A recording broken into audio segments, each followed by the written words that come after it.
अस्सलामु अलैकुम वरहमतुल्लाह। आज की इस वीडियो के अंदर हम सीखेंगे हज का तीसरा दिन यानी 10 ज़िलहिज्जा, 8 ज़िलहिज्जा और 9 ज़िलहिज्जा। हम ये दोनों दिन हज के पढ़ चुके हैं और उसके अंदर क्या क्या मामूलात थे, क्या क्या आमाल थे, क्या क्या चीज़ें करनी थी वो हमने सीखी, समझी।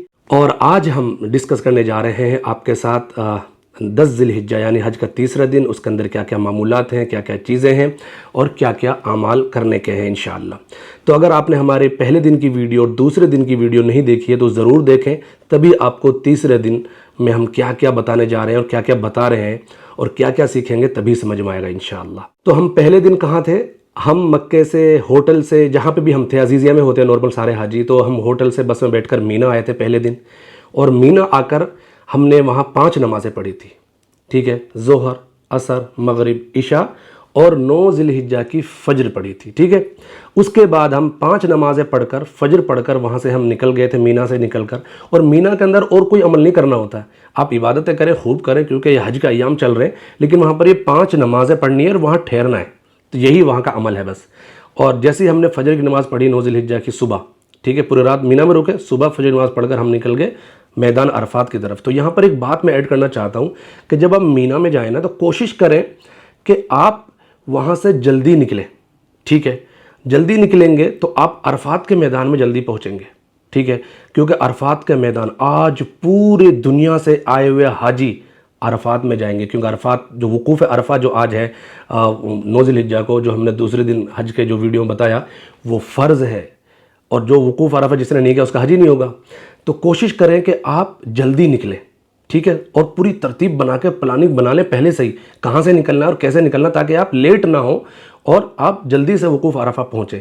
और स्पेशली उन लोगों का ख्याल रखते हुए जो बुज़ुर्ग हैं, हमारी माएँ हैं, हमारे बड़े हैं, बुज़ुर्ग हैं, तो उनकी हेल्प करें अगर कहीं मौका मिल रहा है ज़रूर, क्योंकि वहाँ पर उनका कोई भी फैमिली का बंदा नहीं होता, वहाँ पर वो किसी से भी हेल्प नहीं मांग सकते। बहुत लोग बहुत ज़ईफ़ जाते हैं, इंडिया, पाकिस्तान, बांग्लादेश, हमारे पड़ोसी मुल्कों से बहुत ज़ईफ़ हाजी जाते हैं। तो ज़रूर आप उनकी खिदमत करके, उनकी हेल्प करके और भी ज़्यादा सवाब बढ़ा सकते हैं, कमा सकते हैं हज के दौरान, ठीक है। तो हम मीना से अरफात पहुँच रहे हैं। अरफात पहुँचे तो हमें 11-12 बज गए, या ज़ोहर का टाइम हो गया। तो ज़ोहर की नमाज़ हम वहाँ और असर की नमाज़ पढ़ेंगे और ज़ोहर से वकूफ़ अरफा का टाइम शुरू हो जाता है। जैसे अब वकूफ़ अरफा, ज़वाल आफ्ताब हुआ, ज़ोहर का टाइम शुरू हुआ, आप हाजी जी बन गए, ठीक है। अल्हम्दुलिल्लाह, मुबारक हो आपको। उसके बाद आप जब अगर अकेले अकेले नमाज़ पढ़ रहे हैं, जमात के साथ नहीं पढ़ रहे, तो ज़ोहर असर आप पढ़ लें अलग अलग और कसर करके पढ़ लें। और अगर आप मस्जिद निमरा में पढ़ रहे हैं तो ज़ाहिर सी बात दोनों नमाज़ें वहाँ एक साथ पढ़ी जाती हैं। और ना तो अगर आप पढ़ रहे हैं यहाँ, अगर अपनी अपनी पढ़ रहे हैं तो ज़ोहर अपने टाइम में पढ़ेंगे, असर अपने टाइम में पढ़ेंगे, ठीक है। अब वकूफ़ अरफा आपने किया, हाजी जी बन गए आप, अल्हम्दुलिल्लाह। लेकिन मगरिब के बाद यानी जैसे गुरूब आफ्ताब होगा, यहाँ से बिगर नमाज़ पढ़े मगरिब की निकल जाएंगे, मुज़दलिफ़ा के लिए निकल गए। तो मुज़दलिफ़ा के लिए निकले तो आपने मगरिब की जो नमाज़ है वो इशा के टाइम में मुज़दलिफ़ा में पढ़ी, और आज रात आपने कहाँ गुजारी? मुज़दलिफ़ा में। तो अब वीडियो यहाँ से शुरू होगी। आपने रात मुज़दलिफ़ा में गुजार ली, तो सुबह फ़जर की नमाज़ आप मुज़दलिफ़ा में पढ़ेंगे। फ़जर की नमाज़ जैसे ही आपने पढ़ी तो बस फ़जर की नमाज से फ़ौरन वकूफ़ मुज़दलिफ़ा स्टार्ट हो गया। वकूफ़ मुज़दलिफ़ा, वहाँ पे क्या था 9 ज़िलहिज्जा को? वकूफ़ अरफात, वहाँ पर आपके हुकूकुल्लाह माफ़ हुए थे। और वकूफ़ मुज़दलिफ़ा की बशारत यह है कि यहाँ पर आपके हुकूकुल इबाद माफ़ हो जाएंगे, ठीक है। आप फ़जर की नमाज से पहले, जैसे कि आपको मीना में रात को ही लेकर आ गए थे आपके मुअल्लिम, ठीक है, दिन का वेट नहीं किया था, यही राइज है। सुन्नत तो यह है कि आप फ़जर की नमाज़ पढ़ें और जब सूरज निकले तब आएँ, लेकिन चूँकि राइज ये है और कोई हर्ज नहीं था। मैदान अरफात में भी आपको पहले रात में लेकर आ गए वो, ठीक है। लेकिन आज मुज़दलिफ़ा का जब आपने रात में क़याम किया, रात गुजारी, तो आज मुअल्लिम की भी बात नहीं मानेंगे अगर उन्होंने कहा कि आपको रात में ही निकलना है। क्यों? अगर आप रात में ही निकल गए और फ़जर की नमाज से पहले निकल गए तो आप पर दम वाजिब हो जाएगा, दम देना पड़ेगा आपको, क्योंकि वकूफ़ मुज़दलिफ़ा करना था आपको यहाँ पर। और जैसे ही फ़जर का टाइम स्टार्ट हो जाता है, वकूफ़ मुज़दलिफ़ा स्टार्ट हो जाता है, आप वहाँ 1 मिनट रुकें, 2 मिनट रुकें, आप वहाँ दुआ करें अपनों के लिए, अल्लाह से खूब रो रो के दुआ मांगे, जैसे आपने वकूफ़ अरफा के टाइम दुआ मांगी। और यहाँ से आप दुआ मांगकर, नमाज़ पढ़कर, दुआ मांगकर सीधा निकल जाएँ मीना के लिए, ठीक है। जैसे ही फ़जर का टाइम शुरू होता है, वकूफ़ मुज़दलिफ़ा स्टार्ट हो जाता है, और जैसे ही फ़जर का वक्त ख़त्म होता है, वकूफ़ मुज़दलिफ़ा का टाइम ख़त्म हो जाता है, ठीक है। ये बहुत थोड़ा सा टाइम है, तो आपको बहुत ध्यान से रखनी है सारी चीज़ें। अगर आप ये चीज़ भूल गए, ये बहुत थोड़ा सा टाइम होता है, ये भूलना नहीं आपको। वहाँ पे लोग क्या करते हैं कि तहज्जुद में ही अजानें देने लगते हैं, तो आप इस कन्फ्यूज़न में ना हो जाए कि यार ये तो टाइम हो गया फजर का, चलो जल्दी जल्दी दुआ कर लेता हूँ, निकल लेता हूँ मीना की साइड। नहीं, आपको उस दिन का जो फजर का टाइम है ना, आप वो बहुत अच्छे से लिख कर या किसी से मालूम कर लें, ठीक है, कि भाई फजर का टाइम हुआ या नहीं हुआ, ठीक है, बता देंगे आपको। हर जगह वहाँ पर हमारे इंडियन, पाकिस्तानी, बांग्लादेशी, हिंदी बोलने वाले हाजी होते हैं। तो आपको कंफर्म करना है, तभी आपको नमाज़ पढ़नी है, तभी उसके बाद आपका वकूफ़ मुज़दलिफ़ा स्टार्ट होता है। और ख़त्म कब होता है? जब फजर का वक्त ख़त्म हो जाता है तो वकूफ़ मुज़दलिफ़ा भी ख़त्म हो जाता है और आप आराम से मीना की तरफ रवाना हो जाएं, बस से, ट्रेन से या पैदल भी जा सकते हैं, ठीक है।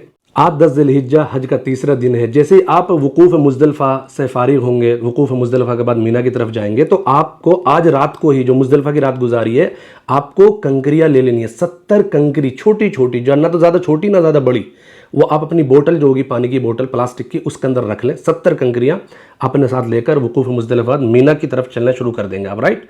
तो आज आपको मीना पहुँचना है। और आज 10 ज़िलहिज्जा को इंडिया में, पाकिस्तान में, बांग्लादेश में और भी दुनिया के बहुत से ममालिक में ईद उल अज़हा का दिन होगा। तो लोग खुशियाँ मना रहे होंगे, नए नए कपड़े पहन रहे होंगे, मिठाइयाँ बांट रहे होंगे, रिश्तेदारों मिलने के लिए जा रहे होंगे।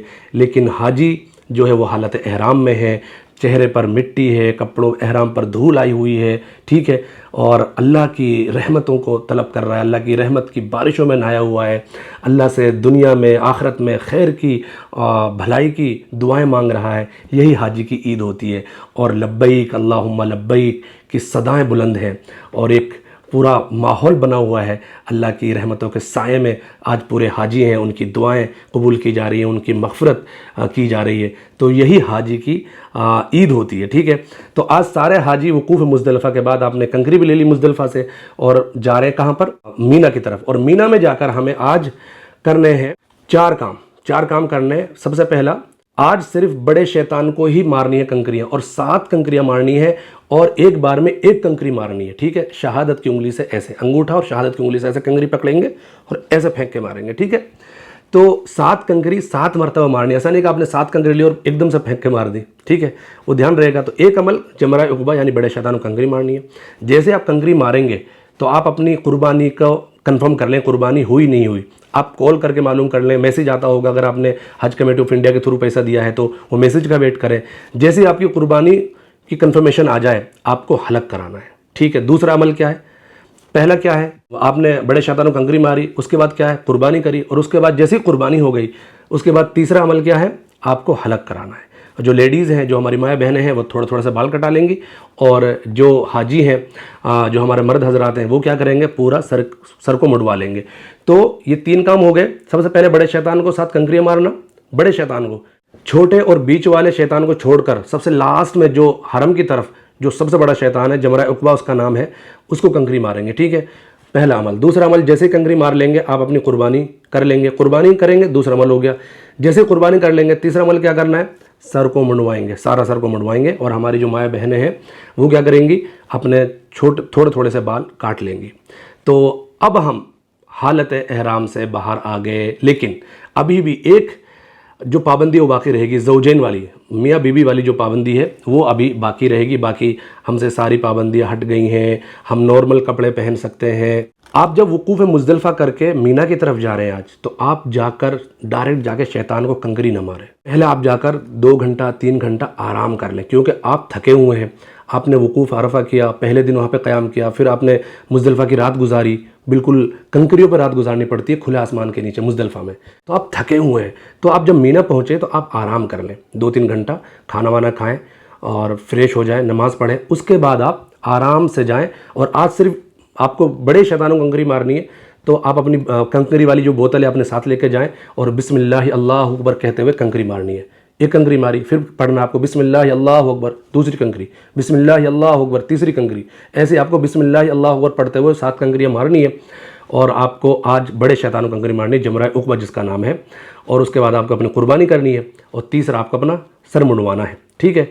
तो ये तीनों काम आज वाजिब हैं, और ये तीनों काम करने के बाद आप हालत एहराम की सारी पाबंदियां आपसे हट गई, आप एहराम से बाहर आ गए। लेकिन मियाँ बीवी वाली पाबंदी सिर्फ आज रहेगी। और आज के दिन आपको एक बात बहुत ज़रूरी है जो याद रखनी है, जब आप बड़े शैतान को कंकरी मारने जाएंगे, तो जब रास्ते में होंगे आप, जब हम मीने में पहुंच चुके, लेकिन बड़े शैतान तक पहुंचने के लिए भी तो एक रास्ता है ना। अब वहां जाएंगे तो आप खूब तकबीर पढ़ते हुए लब्बैक अल्लाहुम्मा लब्बैक को जिक्र करते वहाँ पहुँचेंगे। जैसे ही आप पहली कंकरी मारेंगे, बिस्मिल्लाह अल्लाहु अकबर, जैसे ही आपने कंकरी मारी, पहली तकबीर के बाद आपको तलबिया पढ़ना बिल्कुल बंद कर देना है। अब आपको तलबिया नहीं पढ़ना है, ठीक है। तो ये वाली बात याद रहेगी। और आज आपने जब 3 अमल कर लिए तो चौथा अमल आज का है तवाफ़ ज़ियारत। तो आज तवाफ़ ज़ियारत सबसे ज़्यादा भीड़ होगी आज हरम के अंदर, क्योंकि हर आदमी आज ही तवाफ़ ज़ियारत करना चाहता है, जबकि आप 11 को भी कर सकते हैं और 12 को भी कर सकते हैं गुरूब आफ्ताब तक, ठीक है। आपके पास 2 दिन और है। तो मैं आपको ये कहना चाहता हूँ कि अगर आप नौजवान हैं, हट्टे कट्टे हैं, अल्लाह ने हिम्मत दी है, ताकत दी है, तो आप ज़रूर जाएँ, आज जाएँ और तवाफ़ ज़ियारत करें। लेकिन अगर आप बुज़ुर्ग हैं, ज़ईफ़ हैं और इतनी ताकत नहीं है, तो आप आज बिल्कुल ना जाएं, क्योंकि आज जो रश होगा वो बहुत ही ज़बरदस्त रश होता है। तो आज की जो भीड़ है ना, वो बहुत ही ज़बरदस्त होने वाली है। तो आज आप ना जाकर आप 11 को चले जाएं या रात को चले जाएं। रात दिन कभी भी आप तवाफ़ ज़ियारत कर सकते हैं जब आपको सहूलत हो। 12 को चले जाएं या 11 की रात को चले जाएं, तो वो ज़्यादा बेटर रहेगा। आप रमी करके आएँ, आकर अपने मीना में जो आपका खेमा होगा वहाँ पर आके आराम करें, इबादत करें, नमाज़ें पढ़ें। तो आज हज का तीसरा दिन है और 10 ज़िलहिज्जा है। तो हमें कौन कौन से अमाल करने हैं? सबसे पहला वकूफ़ मुज़दलिफ़ा, ठीक है। वकूफ़ मुज़दलिफ़ा करने के बाद हम जाते हैं मीना। उसके बाद हम बड़े शैतानों कंकरी मारते हैं। दो अमल हो गए। तीसरा अमल हमारा है बड़े शैतानों कंकरी मारने के बाद कुर्बानी करनी है। 3 अमल हो गए। कुर्बानी करने के बाद हमें कौन सा काम करना है? अपना हलक कराना है, सर मुंडवाना है, ठीक है। 4 काम हो गए। अगर हम आज ही तवाफ़ ज़ियारत भी कर रहे हैं तो 5 अमल हो गए 10 ज़िलहिज्जा के। अगर आप आज नहीं करना चाहते हैं, बहुत भीड़ होती है, बहुत बड़ा रश होता है आज, आप बुज़ुर्ग हैं, ज़ईफ़ हैं, कमज़ोर हैं, नहीं करना चाहते हैं आज आप, तो आप 11 और 12 को भी कर सकते हैं, रात में या दिन में, जब भी चाहें। लेकिन अल्लाह के रसूल सल्लल्लाहु अलैहि वसल्लम ने 10 ज़िलहिज्जा को ही तवाफ़ ज़ियारत किया है, तो यही अफजल है और यही सुन्नत है। लेकिन आप 11 और 12 को भी कर सकते हैं। आज जो एक बहुत बड़ी गलतफहमी है हो जाती है कुछ लोगों को, और आपने वीडियोस भी देखी होंगी, जो जाते हैं जब हाजी या फर्स्ट टाइम जा रहे हैं हज पर, तो वो उन दीवारों को देख कर ना, जो एक सबसे बड़ा शैतान, फिर उससे छोटा, फिर सबसे छोटा, 3 शैतान होते हैं, ठीक है, 3 शैतान, तो उनको हम रमी करते हैं, गंगरी मारते हैं। तो कुछ लोगों को क्या है कि ये शैतान है, अब वो खूब गुस्सा दिखाते हैं, नाराज़ होते हैं और एकदम गुस्से में जूता चप्पल मारते हैं उनको फेंक फेंक कर। भाई ये बेकार काम है, ये कोई अल्लाह के रसूल सल्लल्लाहु अलैहि वसल्लम ऐसा नहीं किया है, क्योंकि ये शैतान नहीं, एक दीवार है, वो तो सुन्नत रसूल है सल्लल्लाहु अलैहि वसल्लम, हमें वो अमल करना होता है। तो आप ऐसा बिल्कुल भी ना करें। अगर आप जूता चप्पल मार के सोच रहे कि रमी हो गई, तो आपको दम देना पड़ेगा। तो रमी नहीं होगी जूते चप्पल मारने से, आपको कंकरियाँ ही मारनी पड़ेंगी, वो भी तरतीब से एक एक कर कर तकबीर पढ़ते हुए और बिल्कुल अच्छे से, तो तभी आपकी रमी मानी जाएगी। अदरवाइज़ अगर आपने जूते चप्पल मार के गुस्सा दिखा के आगे, तो फिर आपको दम देना पड़ जाएगा। आज हमारा यह हज का तीसरा दिन चल रहा है, यानी 10 ज़िलहिज्जा। और अगर आज ही के दिन आप तवाफ़ ज़ियारत करना चाहते हैं, तो आपको मालूम होना चाहिए कि हज के अंदर 3 फ़र्ज़ हैं। सबसे पहला एहराम, ये फ़र्ज़ है एहराम पहनना। दूसरा वकूफ़ अरफ़ा, ये फ़र्ज़ है। और तीसरा जो फ़र्ज़ है हज का, वो तवाफ़ ज़ियारत है। अगर हज इस तवाफ़ ज़ियारत की फ़र्ज़ की नीयत नहीं होगी तो तवाफ़ ज़ियारत नहीं होगा फिर, ठीक है। तो फ़र्ज़ है 3 हज के, याद रहेंगे, एहराम, वकूफ़ अरफ़ा, तवाफ़ ज़ियारत, ठीक है। अगर आप 10 को ही आज तवाफ़ ज़ियारत करना चाहते हैं तो यही सुन्नत भी है और यही ज़्यादा अफजल है। अगर अल्लाह ने आपको ताकत दी है और आप जा सकते हैं तो जाएं और तवाफ़ ज़ियारत करें। और जब तवाफ़ ज़ियारत करेंगे तो तवाफ़ के बाद आपको 2 रकात नमाज़ पढ़ना वाजिब है। मकाम इब्राहिम के पास जगह मिले तो ज़्यादा अफजल है, या फिर हतीम में पढ़ें, या फिर आप जहाँ आपको जगह मिले वहाँ पर आप ये 2 रकात नमाज़ पढ़ लें। अगर आपने नहीं पढ़ी तो इससे दम लाजिम नहीं होगा, लेकिन वाजिब है 2 रकात, तो आप ज़रूर पढ़ें। जब आप 10 ज़िलहिज्जा को रमी कर कर और कुर्बानी करने से और आपने हलक करने से फ़ारिग हो गए, और आज ही जिन हज़रात को तवाफ़ ज़ियारत भी करना है, जो कि अफजल है, सुन्नत है, तो आज होता है बेइंतहा रश होता है। लेकिन आप जिनको आज करना है 10 ज़िलहिज्जा को, तो ये कन्फ्यूज़न रहता है कि ये तवाफ़ हम एहराम पहन के करेंगे या नॉर्मल कपड़ों में करेंगे। तो आप नॉर्मल हाजी क्या करते हैं, वो एहराम खोल देते हैं हलक कराकर और नॉर्मल कपड़े खुशबू लगा लेते हैं। नॉर्मल कपड़ों में अगर हाजी तवाफ़ ज़ियारत कर रहा है तो अब उन पर इस्तिबा नहीं है। जब नॉर्मल कपड़े पहन लें तो इस्तिबा कैसे करेंगे, राइट शोल्डर तो दिखाई नहीं पाएंगे, लेकिन रमल करेंगे। शुरू के 3 चक्कर में सीना निकाल कर और थोड़े से छोटे छोटे कदम तेज तेज रखने हैं और अकड़ कर चलना है, ठीक है। क्यों करना है रमल?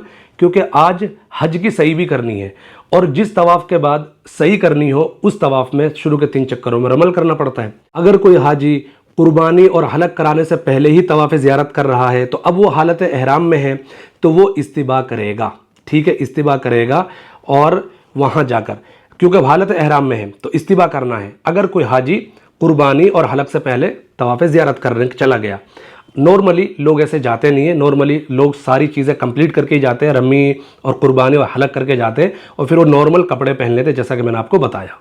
तो आपने रमल किया और फिर उसके बाद जो ये तवाफ़ ज़ियारत है तो फ़र्ज़ है, लेकिन जो आज आप तवाफ़ ज़ियारत के बाद जो सही करेंगे वो वाजिब है, ठीक है, 7 चक्कर सफ़ा और मरवा के बीच में। उसके बाद जब आप सही से फारिग होंगे, नॉर्मल हम जब तवाफ़ करते हैं, सही करते हैं, उसके बाद क्या कराते हैं, तो बाल कतरवाते हैं या सर मुंडवाते हैं। आज नहीं करवाएंगे, आज आप नहीं करवाएंगे क्योंकि आपने सब कुछ पहले करा लिया। तवाफ़ ज़ियारत करेंगे, तवाफ़ को कंप्लीट करके उसके बाद सही करेंगे, सही के बाद कोई हलक कोई बाल नहीं कटवाना है आपको, ठीक है। और अब जो पाबंदी थी मियाँ बीवी की वो पाबंदी भी ख़त्म हो गई और आप बिल्कुल एहराम की हर पाबंदी से आज़ाद हो गए और आज आपने तीनों फ़र्ज़ हज के मुकम्मल कर लिए। पहला क्या था, एहराम बांधना, उसके बाद वकूफ़ अरफ़ा दूसरा फ़र्ज़, और तीसरा फ़र्ज़ क्या था, तवाफ़ ज़ियारत। और आप यहाँ से जैसे ही सही करेंगे तो बहुत बड़ी गलती लोग ये करते हैं कि वो सीधा अपने होटलों में जाके आराम करने लगते हैं, होटलों में चले जाते हैं। आपको ये नहीं करना है, आपको सही से फारिग होकर सीधा कहाँ जाना है, मीना जाना है, जहाँ पर आपका खेमा लगा हुआ है। बहुत शानदार खेमे होते हैं, उनके अंदर एसी, एयर कंडीशन सब कुछ होता है। तो यही सुन्नत है, आपको वहीं रहना है 11-12 तक, और 12 के गुरूब आफ्ताब से पहले पहले आप वहाँ से निकल जाए मीना से और अपने होटल आ जाएं।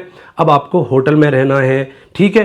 तो इस तरह ये चीज़ें ध्यान रखनी है जब आप तवाफ़ ज़ियारत कर रहे हैं 10 को। इंशाअल्लाह मैं 11 की जो वीडियो बनाऊंगा यानी हज का चौथा दिन, तो उसके अंदर और तफसील से बातें करेंगे और सारी चीज़ें सीखेंगे इंशाअल्लाह। तो आज आपने 10 ज़िलहिज्जा को क्या किया, आपने वकूफ़ मुज़दलिफ़ा किया सबसे पहले, उसके बाद आप मीना चले गए थे। उसके बाद आपने क्या करा, मीना जाकर बड़े शैतान को कंकरी मारी, 7 कंकरियां, और हर कंकरी जब मारी तो आपने क्या पढ़ा, बिस्मिल्लाह अल्लाहु अकबर, कंकरी मारी। उसके बाद आपने तलबिया पढ़ना बंद कर दिया था, लब्बैक अल्लाहुम्मा लब्बैक, ठीक। उसके बाद तलबिया नहीं पढ़ेंगे, ठीक है।